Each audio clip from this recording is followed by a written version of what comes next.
श्री शांब शिवाय नमः। श्री गणेशाय नमो नमः।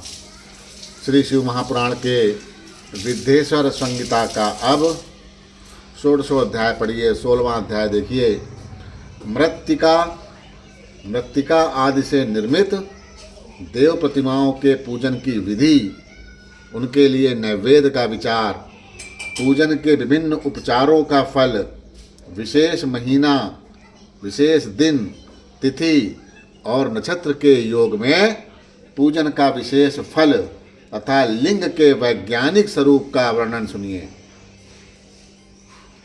ऋषि जी कहते हैं, सारे ऋषिगण बोलते हैं कि पार्थिव प्रतिमा पूजा विधानम ब्रूहि सत्तमम येन पूजा विधानेन सर्वाभीष्टम वापते। हे साधु शिरोमणे, अब आप पार्थिव प्रतिमा की पूजा का वह विधान बताइए जिस पूजा विधि से समस्त अभीष्ट वस्तुओं की प्राप्ति हो जाती है। वह पार्थिव प्रतिमा की पूजा का विधान। तब सूत जी कहते हैं, सुसादु पुष्टम युष्माभिः सदा सर्वार्थदायकम सदो दुखस्य शमनम श्रुणति प्रभवीम वह। हे महर्षियों, तुम लोगों ने बहुत अच्छी बात पूछी है। पार्थिव प्रतिमा का पूजन सदा संपूर्ण मनोरथ को देने वाला है, सारी सुख सुविधाओं को देने वाला है, दुख का तत्काल निवारण करने वाला है। मैं उसका वर्णन करता हूँ, ध्यान से सुनिए।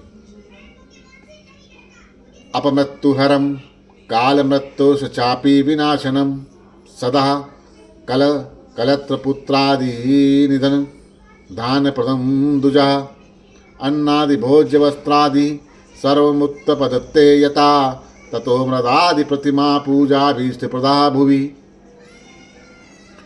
पुरुषाणां च नारीणानां इदिको रात्र निश्चितं नादानां तडागे कूपे वा जलांतर्मदमाहरेत। हे द्विजों, यह पूजा अकाल मृत्यु को हरने वाली तथा काल और मृत्यु का नाश करने वाली है। यह शीघ्र ही स्त्री, पुत्र और धन धान्य को प्रदान करने वाली है। इसीलिए पृथ्वी आदि की बनी हुई देव प्रतिमाओं की पूजा इस भूतल पर अभीष्टदायक मानी गई है। निश्चय ही इसमें पुरुषों का और स्त्रियों का भी अधिकार है, दोनों का अधिकार है। पुरुषाणाम चा नारीणामाधिकारो यत्र निश्चितं नादानां तडागे कूपे वा जलान्तर्मदमाहरेत्। संशोध्य गन्धचूर्णेन पेषयित्वा सुमण्डपे हस्तेन प्रतिमानां कुर्यात् क्षीर्ण च सुसन्तकाम्। अंग प्रत्यङ्गकोपात् मायुधेयस्य समन्वितां पदा संसिता नाम कृत्वा पूजायेदारेण हि। विघ्नेश आदित्य विष्णु नाम सांबयश्च शिवस्य च शिवस्य शिवलिंगम च सर्वदा पूजेत द्विजः। षोडशैरे पाचारयश्च कुर्यात् फलं सिद्धये पुष्पेण प्रोक्षणं कुर्यात् अभिषेकं समंत्रकम्। नदी, पोखरे और कुएं में प्रवेश करके पानी के भीतर से मिट्टी ले आवे। नदी के अंदर से लाएं, तालाब के अंदर से लाएं या कुएं में कूद के कुएं के भीतर से मिट्टी लेकर आवें। तत्पश्चात गंध चूर्ण के द्वारा उसका संशोधन करके शुद्ध मंडप में रखकर उसे महीन बनाएं तथा हाथ से प्रतिमा बनाएं और दूध से उसका सम्यक संस्कार करें। उस प्रतिमा में अंग प्रत्यंग अच्छी तरह प्रकट हुए हो तथा वह सब प्रकार के अस्त्र शस्त्रों से संपन्न बनाई गई हो। तदंतर उसे पदासन पर स्थापित करके आदर पूर्वक उसका पूजन करें। गणेश, सूर्य, विष्णु, दुर्गा और शिव जी की प्रतिमा का एवं शिव जी के शिवलिंग का द्विज को सदा पूजन करना चाहिए।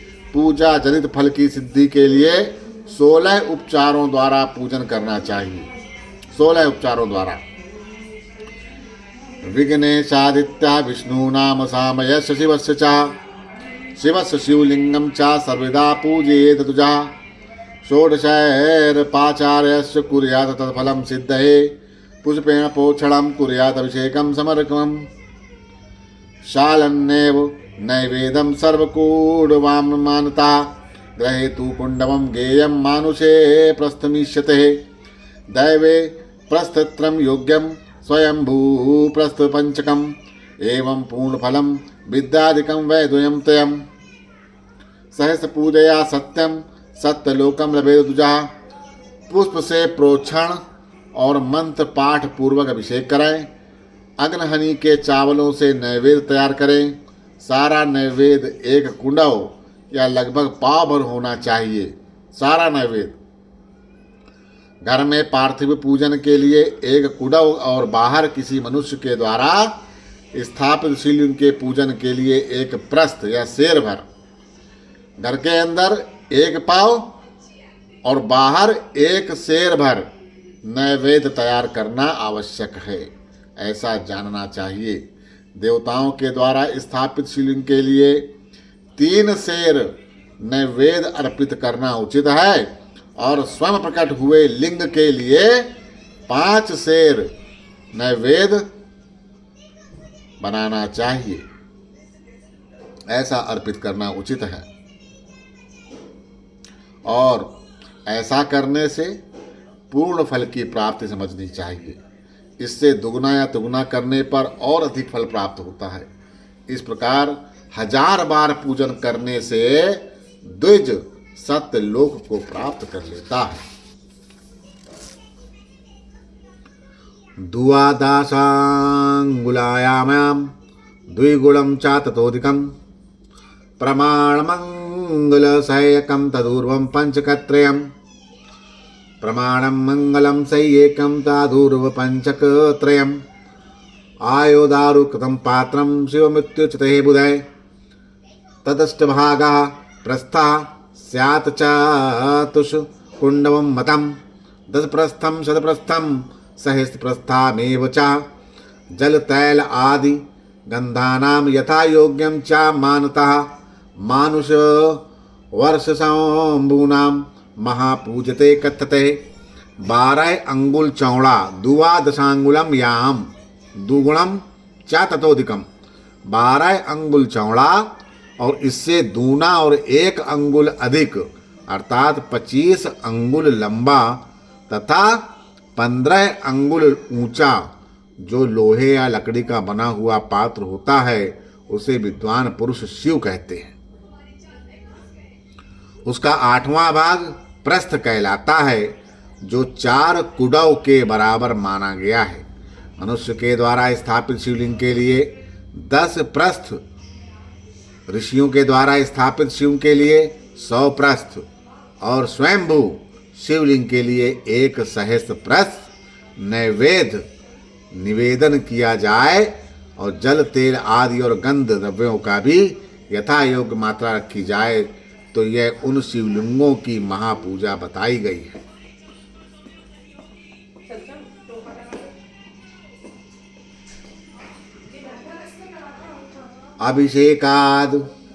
अभिषेकादात्म शुद्धि गंधर्व पुण्यमावते आयु सत तृप्तिश्च नैवेदाद धूपार्थमावपे दीपाज ज्ञानम वापनोति ताम्बूलादोगमापिनातु तस्मात् स्नानिदकं षटकं प्रतनेन प्रसादेत।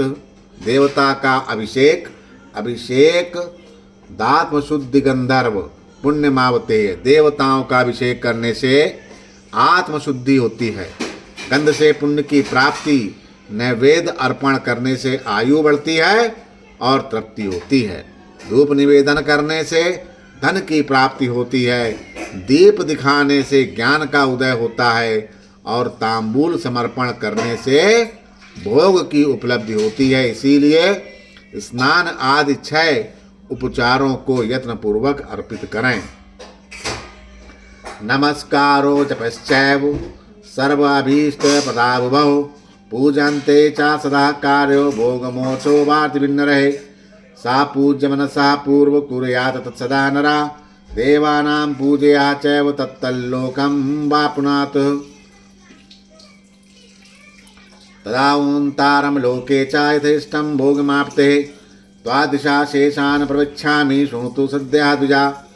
नमस्कार और जप ये दो संपूर्ण अभीष्ट फल को देने वाले हैं, इसीलिए भोग और मोक्ष की इच्छा रखने वाले लोगों को पूजा के अंत में सदा ही जप और नमस्कार करना चाहिए।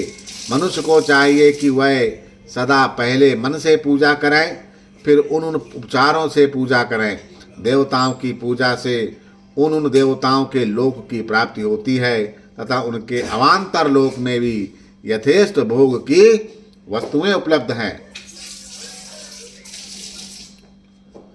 तदावंतरलोके च यथेष्ट भोग यामापते त्वादेशान् शेषान् प्रविच्छामि शृणुतो सद्यः द्विजा। विघ्नेशसा विघ्नेश पूजया सम्यक् भूर्लोके अभीष्टमाप्नात्।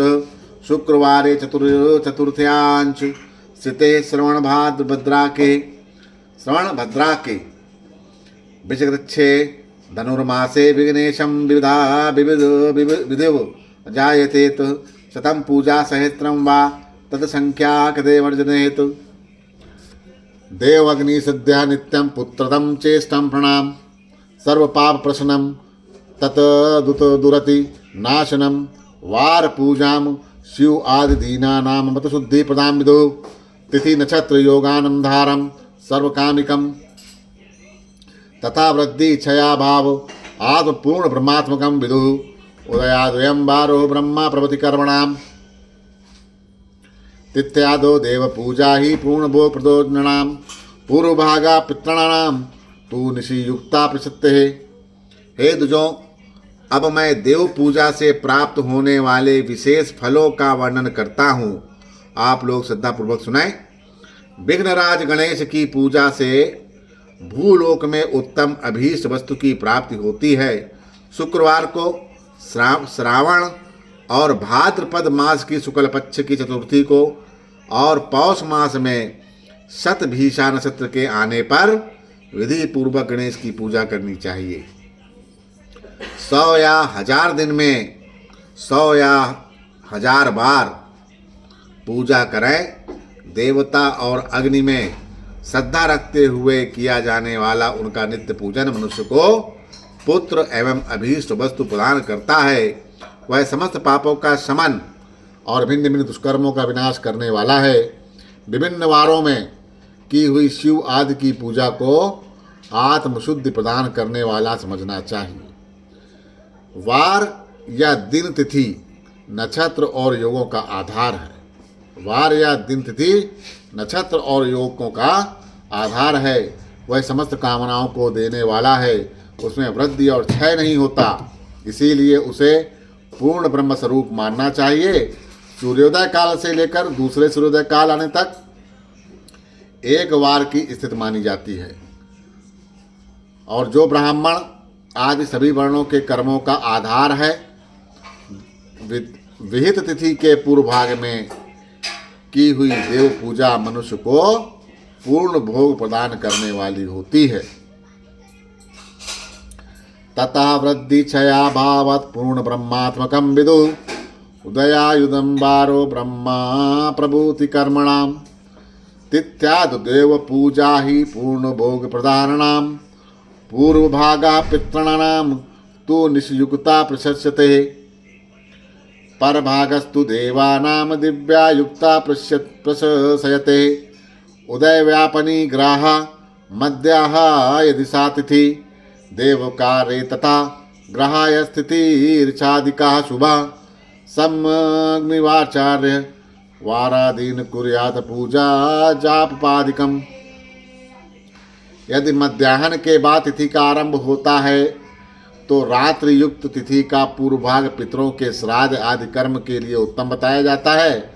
ऐसी स्थिति का प्रभाग ही दिन से युक्त होता है, अतः वही देव कर्म के लिए प्रशस्त माना गया है। यदि मध्याह्न काल तक तिथि रहे तो उदयावापनी तिथि को ही देव कार्य में ग्रहण करना चाहिए। इसी तरह शुभ तिथि एवं नक्षत्र आदि देव कार्य में ग्राहा होते हैं। वार आदि का भली भांति विचार करके पूजा और जप आदि करनी चाहिए। पूजारते राने नेति वेदस्य वतस्य योजना पूर्वभोगरल फल सिद्धिस्य जाते तेन कर्मणा मनो भावंशता ज्ञान मिष्ट भोगार्थ योजनात् पूजा शब्दार्थ एवं ही वृषतो लोक वेदयो नित्यम नैमित्तिकम काल साधा कामे स्वनिष्ठते नित्यम मासम चापक्षम चा वर्ष च यथाक्रमम ततत कर्मफल प्राप्ति साधक पाप क्षय क्रमात्। वेदों में पूजा शब्द की अर्थ इस प्रकार से किया गया है। पूजाते आनेन इति पूजा, यह पूजा शब्द की व्याप्ति है। पू का अर्थ है भोग और फल की सिद्धि। वह जिस कर्म से संपन्न होती है उसका नाम पूजा है। मनोवांछित वस्तु तथा ज्ञान यही अभीष्ट वस्तुएं हैं। सकाम भाव वाले को अभीष्ट भोग अपेक्षित होता है, निष्काम भाव वाले को अर्थ या परमार्थिक ज्ञान। ये दोनों ही पूजा शब्द के अर्थ हैं। इनकी योजना करने से ही पूजा शब्द की सार्थकता होती है। इस प्रकार लोक और वेद में पूजा शब्द का अर्थ विख्यात है। नित्य और नैमित्तिक कर्म कालांतर में फल देते हैं, किंतु काम्य कर्म का यदि भली भांति अनुष्ठान हो तो वह तत्काल फलदायक होता है। प्रतिदिन एक पक्ष, एक मास, एक वर्ष तक लगातार पूजन करने से उन कर्मों के फल की प्राप्ति होती है और उनसे वैसे ही पापों का क्रमशः क्षय हो जाता है।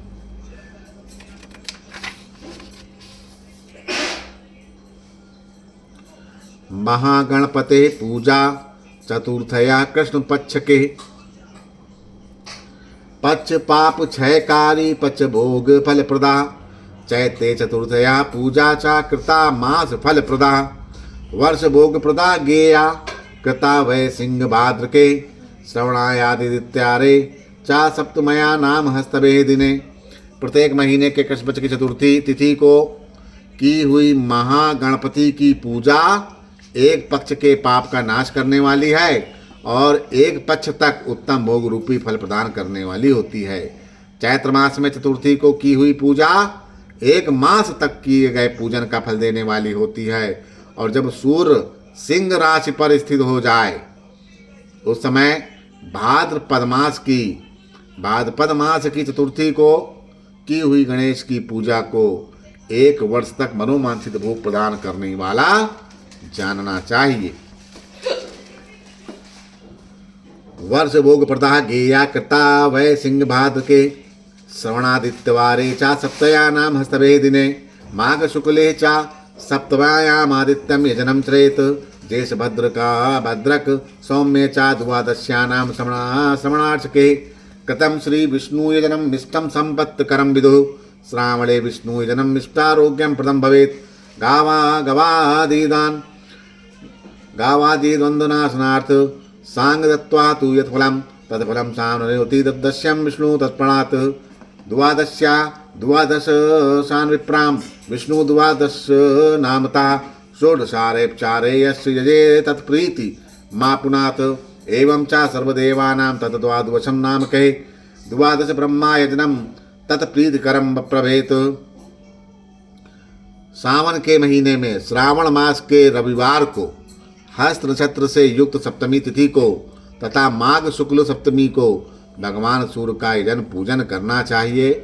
ज्येष्ठ तथा भाद्रपद मास के बुधवार को श्रवण नक्षत्र से युक्त द्वादशी तिथि को तथा केवल द्वादशी को भी किया गया भगवान विष्णु का पूजन अभीष्ट संपत्ति को देने वाला माना गया है। श्रावण मास में की जाने वाली श्री हरि की पूजा अभीष्ट मनोरथ और आरोग्य प्रदान करने वाली होती है। अंगों एवं उपकरणों सहित पूर्वोक्त गौ आदि 12 वस्तुओं का दान करने से जिस फल की प्राप्ति होती है उसी को द्वादशी तिथि में आराधना के द्वारा श्री विष्णु की तृप्ति करके मनुष्य प्राप्त कर लेता है। जो द्वादशी तिथि को भगवान विष्णु के 12 नामों के द्वारा 12 ब्राह्मणों का षोडशोपचार पूजन करता है वह उनकी प्रसन्नता प्राप्त कर लेता है। इस प्रकार संपूर्ण देवताओं के विभिन्न 12 नामों के द्वारा 12 ब्राह्मणों का किया हुआ पूजन उन देवताओं को प्रसन्न करने वाला हो जाता है। कर्कटे सोमवारे चा नवम्यां मृगशीर्षके अम्बा नामे रूधिकां सर्वभोग फलप्रदाम् अश्वयुकच्छ कलनममि सर्वाभीष्टफलप्रदा आदिवारे चतुर्दश्यानां कृष्णपक्षे विशेषता आदयानां च महादार्यानां शिवपूजा विशेष्यते माघ कृष्ण चतुर्दश्यानां सर्वाभीष्टं फलप्रदा आयुष्करी मृत्युहरा सर्वसिद्धिकरी नृणां ज्येष्ठ मासे महार्द्यानां चतुर्दशी दीनोऽपि च। ऐश्वर्य की इच्छा रखने वाले पुरुष को कर्क की संक्रांति से युक्त श्रवण मास के महीने में नौमी तिथि को मृगशिरा नक्षत्र के योग में संपूर्ण मनोवांछित भोगों को और फलों को देने वाली अंबिका का पूजन करना चाहिए। आश्विन मास के शुक्ल पक्ष की नौमी तिथि संपूर्ण अभीष्ट फलों को देने वाली है। उसी मास के कृष्ण पक्ष की चतुर्दशी को यदि रविवार पड़ा हो तो उस दिन का महत्व विशेष बढ़ जाता है। उसके साथ ही यदि आर्द्रा और महाआर्द्रा सूर्य संक्रांति से युक्त आर्द्रा का योग होए तो उक्त अवसर पर की हुई शिव पूजा का विशेष महत्व माना गया है। माघ कृष्ण चतुर्दशी को शिव की हुई पूजा संपूर्ण अभिष्ट फलों को देने वाली है। वह मनुष्यों की आयु बढ़ाती है, मृत्यु को दूर हटाती है, समस्त सिद्धियों की प्राप्ति कराती है। आयुष्करी मृत्युहरा सर्वसिद्धिकरी नृणां ज्येष्ठ मासे महारद्यानां चतुर्दशी दिनेऽपि च मार्गशीर्ष आर्द्रकायानां वः षोडशरे अपचारके तत्तन्मूर्ति शिवं पूज्य तस्य हि पाददर्शनं शिवस्य यजनं गेयं भोगमोक्षप्रदं नृणां वारादिदेव यजनं कार्तिके हि विशेषते कार्तिके मासि संप्राप्ते सर्वदेवानेदुधा दानेन तपसा होमेन अर्जपेन नियमेन च षोडशारैपचारयश्च प्रतिमा विप्रमंत्रकः ब्रह्मणानाम भोजनेन निष्काममार्ति हरो भवेत्। जेठ मास में चतुर्दशी को यदि महाआर्द्रा का योग हो अथवा मार्ग शीर्ष मास में किसी भी तिथि को यदि आर्द्रा नक्षत्र हो तो उस अवसर पर विभिन्न वस्तुओं की बनी हुई मूर्ति के रूप में शिव जी की जो 16 उपचारों से पूजा करता है उस पुण्य आत्मा के चरणों का दर्शन कर लेना चाहिए। भगवान शिव की पूजा मनुष्य को भोग और मोक्ष देने वाली होती है, ऐसा जानना चाहिए। कार्तिक मास में प्रत्येक वार और तिथि आदि में देव पूजा का विशेष महत्व है। कार्तिक मास आने पर विद्वान पुरुष दान तप होम जप और नियम आदि के द्वारा समस्त देवताओं का षोडशोपचार से पूजन करें। उस पूजन में देव प्रतिमा ब्राह्मण और मंत्रों का उपयोग आवश्यक है। ब्राह्मणों को भोजन कराने से पूजन कर्म संपन्न होता है। पूजक को चाहिए कि वह कामनाओं को त्याग करके पीड़ा रहित या शांत हो देव आराधना में तत्पर रहे। कार्तिके देवयजनं सर्वभोगप्रदं भवेत् व्याधीनानां हरणं चैव भवेत् द्वत्ग्रहेच्छः कार्तिकायादित्यवारेषु नृणामादित्यं पूजनात् तैलकः पार्श्वसदानात् भवेत् कुष्ठायादिसंक्षयः हारीत की मारीचनां वसक्षीराद आदिदानतः ब्रह्मप्रतिष्ठया चैव क्षय रोग क्षयो भवेत् दीप षट्पदानायच्च अप स्मारक्षयो भवेत् कार्तिका सोमवारेषु शिवसेजनं नृणाम्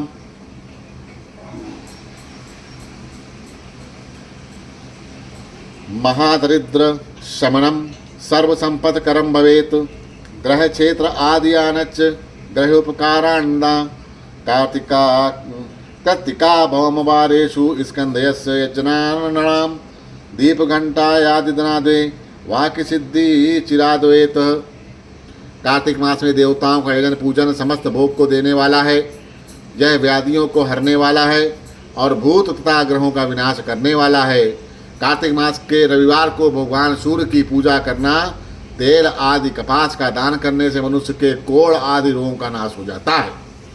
हर्रे, काली मिर्च, वस्त्र, दूध आदि के दान से ब्राह्मणों की प्रतिष्ठा करने से क्षय रोग का नाश हो जाता है। दीप और सरसों के दान से मिर्गी का रोग मिट जाता है। कृत्तिका नक्षत्र से युक्त सोमवार को किया हुआ शिव जी का पूजन मनुष्यों के महान दारिद्र को मिटाने वाला है, संपूर्ण संपत्तियों को दान देने वाला है। घर की आवश्यक सामग्रियों के साथ ग्रह और क्षेत्र आदि का दान करने से भी उक्त फल की प्राप्ति होती है। कृत्तिका युक्त मंगलवार को श्री स्कंद का पूजन करने से और दीपक एवं घंटा आदि का दान करने से मनुष्य को शीघ्र ही वाक सिद्धि प्राप्त हो जाती है। बोलो श्री शंकर भगवान की जय हो।